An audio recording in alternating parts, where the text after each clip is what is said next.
Hello everyone, welcome back to my channel. So जब आप India से यूके में एज अ स्टूडेंट वीज़ा पे आते हो, आपको एज अ स्टूडेंट कौन कौन से रूल एंड रेगुलेशंस फॉलो करने पड़ेंगे, आपको कौन कौन से immigration compliance rule and regulations को फॉलो करना पड़ेगा, if you will not follow आपके साथ क्या क्या हो सकता है, इस बारे में ये वीडियो होने वाला है। So without wasting any time let's move further. First of all, जब आप यहाँ पे पहले पहले आते हो, जो फर्स्ट इनिशियल डेज होते हैं आपके, तो फर्स्टली आपको क्या मिलता है? BRP card, right. अभी ये आपके एजेंट पे डिपेंड करता है। आपके एजेंट जो है बीआरपी कार्ड का एड्रेस जो है वो यूनिवर्सिटी का देता है या फिर पोस्ट ऑफिस का देता है। अगर यूनिवर्सिटी का देता है तो जब आपकी एनरोलमेंट होती है, बेसिकली आप एनरोलमेंट का आपको ऑफिशियली मेल आती है जब आपको एनरोलमेंट के लिए जाना होगा। एनरोलमेंट होती है तो वहाँ पे आपको अगर यूनिवर्सिटी का एड्रेस होगा तो एनरोलमेंट के साथ आपको आइडेंटिटी कार्ड प्लस आपको वो बीआरपी कार्ड दे दिया जाएगा। BRP card basically is biometric residence permit. और जो अगर आपको पोस्ट ऑफिस का एड्रेस दिया गया होगा, आपके एजेंट ने आपको पोस्ट ऑफिस का एड्रेस दिया होगा वहाँ पे, तो आपको जो पोस्ट ऑफिस होगा, जिस पोस्ट ऑफिस का एड्रेस उसने मेंशन किया होगा, तो आपको वहाँ पर जाके अपना बीआरपी कार्ड कलेक्ट करना पड़ेगा। फर्स्ट एनरोलमेंट हो गया। अभी कुछ लोग सोचते हैं कि एनरोलमेंट हम मिस कर देंगे, बाद में जाके क्लासेस में बीआरपी कार्ड या फिर आइडेंटिटी कार्ड ले लेंगे। No, enrollment is considered under attendance. तो ये आपकी एज अ स्टडी लगा लो, यहाँ बहुत ही ज़्यादा बैड इम्पैक्ट पड़ता है अगर आप एनरोलमेंट को स्किप कर देते हो, ठीक है। सेकेंड थिंग क्या है, अटेंडेंस इतनी ज़्यादा मैंडेटरी है, मतलब एक टाइम पे आप सब कुछ भूल के अपनी अटेंडेंस पे फोकस करना प्लीज़।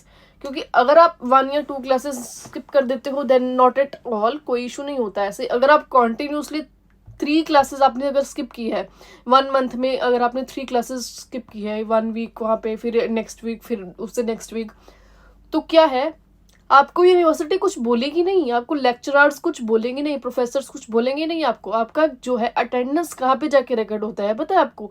होम ऑफिस में जाके रिकॉर्ड होता है। जो जब आपके होम ऑफिस में देखते हैं कि ये बच्चा 1 महीने में 3 या 4 बार स्किप आउट किया है क्लास को, तो वो आपको सीधा मेल कहाँ से आएगी? इमिग्रेशन कंप्लायंस से। Yes, you are hearing right, कि आपको सीधा इमिग्रेशन कंप्लायंस से क्या आ जाएगी? मेल आ जाएगी कि आप इतने दिन से क्यों एब्सेंट थे।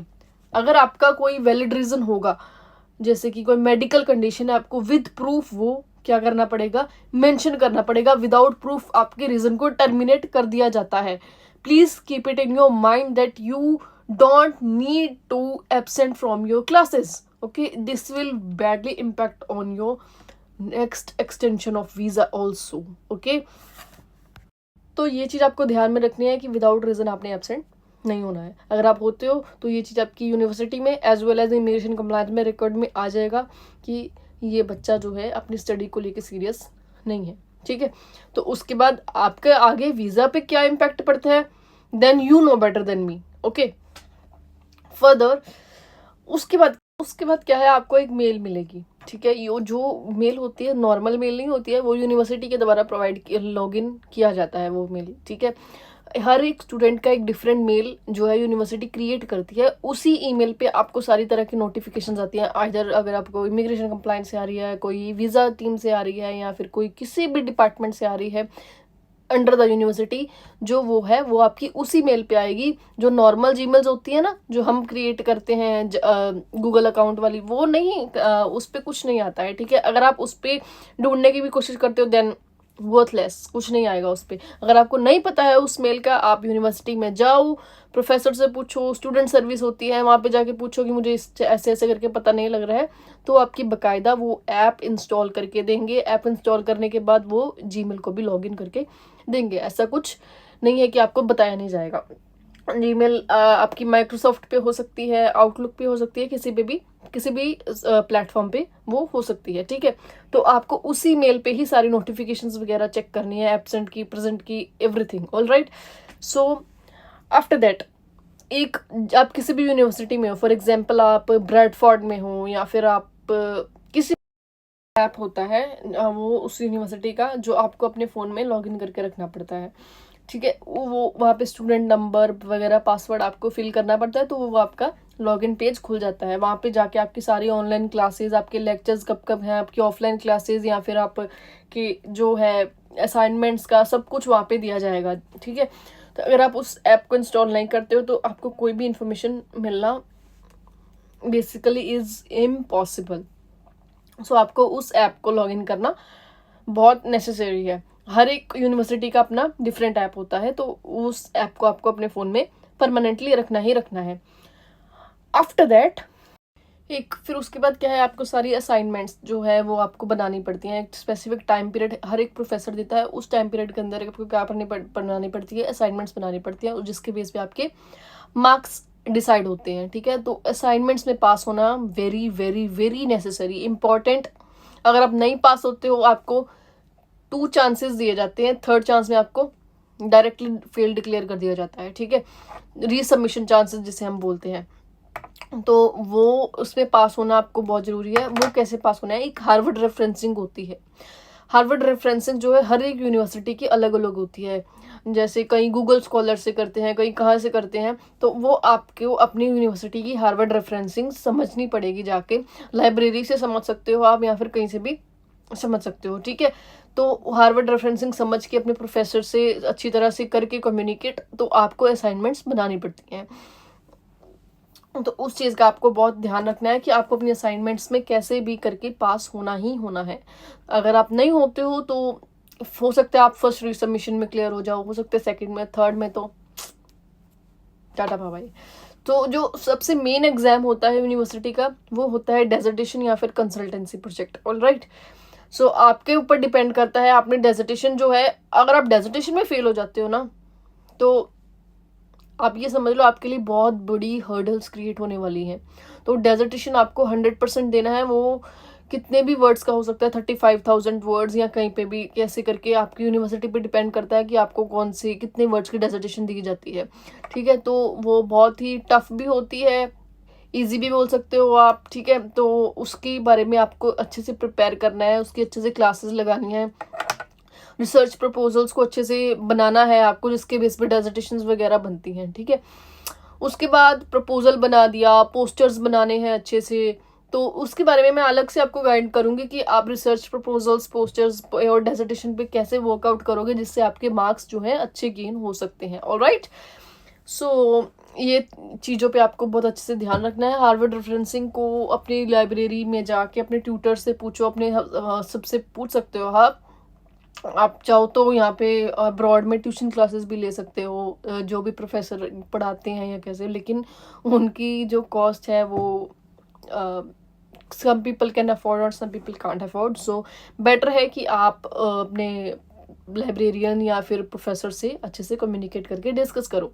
ठीक है, अभी कुछ गर्ल्स और बॉयज़ एब्सेंट होने का रीज़न देते हैं कि हम लंदन से ट्रैवल कर रहे थे, हमारी अकोमोडेशन दूर थी, ऐसा वैसा। तो जब वो उसके बाद वो रीज़न को जब डिस्कार्ड कर देते हैं, बाकायदा आपको ये बोला जाता है कि जब आपको ऑफर लेटर दिया गया था, करेक्ट, कि वहाँ पे आपकी यूनिवर्सिटी की सारी इन्फॉर्मेशन थी कि आपकी यूनिवर्सिटी कहाँ पर है, कितना टाइम पीरियड है, तब आपने उस यूनिवर्सिटी को सिलेक्ट क्यों किया। अगर आप कन्वीनियंट नहीं थे तो आपने उस यूनिवर्सिटी को सिलेक्ट क्यों किया, तो आप इस रीज़न को नहीं दे सकते हो। ठीक है, तो ये रीज़न कंप्लीटली वर्थलेस और यूजलेस है। ऑलराइट, जो असाइनमेंट्स है आपको वर्ड पैड पे बनानी है, या फिर आपको प्रेजेंटेशन एज अ पीपीटी में शो करने को बोला जाएगा, वो सब आपको यूनिवर्सिटी में आपके प्रोफेसर जो है, बेसिक जो है इंडिविजुअल मॉड्यूल लीडर जो है आपको वो बता देंगे कि आपको कहाँ पे बनानी है। ऑलराइट, सो ये आपको बेसिक रूल्स जो है बहुत अच्छे से ध्यान में रखना है। स्टूडेंट को 20 आवर्स अ वीक अलाउड होता है। आपको आते ही यहाँ पे फर्स्ट काम क्या करना है, NIN number, that is national insurance number, आपको क्या है अप्लाई करना है। वो आपका 15 to 20 डेज में मैक्सिमम आ जाता है, तो उसके बेस पे आपको 20 आवर्स अ वीक जॉब मिल जाती है। तो मैं एक प्रो टिप देना चाहूँगी, जब आप यहाँ पे आ रहे हो तो आप अपनी सीवीज की 50 to 60 कॉपीज तो आपने लेके ही आना। यहाँ पे अपने फोल्डर में डाल के क्यों लेके आना, यहाँ पे एक तो जीरोक्स बहुत महंगा होता है as compare to the India. ठीक है, तो इससे बेटर है कि आप अपना सीवी लेकर आना, अपने सीवी की जीरोक्स कॉपीज लेकर आना। अभी आप बोलोगे कि वहाँ पे तो ऑनलाइन अप्लाई होता है इंडीड वगैरह पे, यस इंडीड वगैरह पे अप्लाई होता है, लेकिन कुछ जो है अब आप यहाँ पे आप अगर बाय फुट अगर आप जा रहे हो, रेस्टोरेंट्स में जा रहे हो, या फिर अब वो उनके बाद तब वैकेंसी नहीं होती है, तो वो बोल देते हैं कि हम आपको कांटेक्ट करेंगे, अगर आपके पास सीवी है तो अपना दे जाओ। तो बेटर है नो बोलने से अच्छा है कि आप अपना सीवी दे दो वहाँ पे। ठीक है, तो ये आपकी प्रो टिप है जो आपको अपने ध्यान में रखनी है। तो ये जो है बेसिक रूल्स आपको ध्यान में रखने हैं before coming to the UK.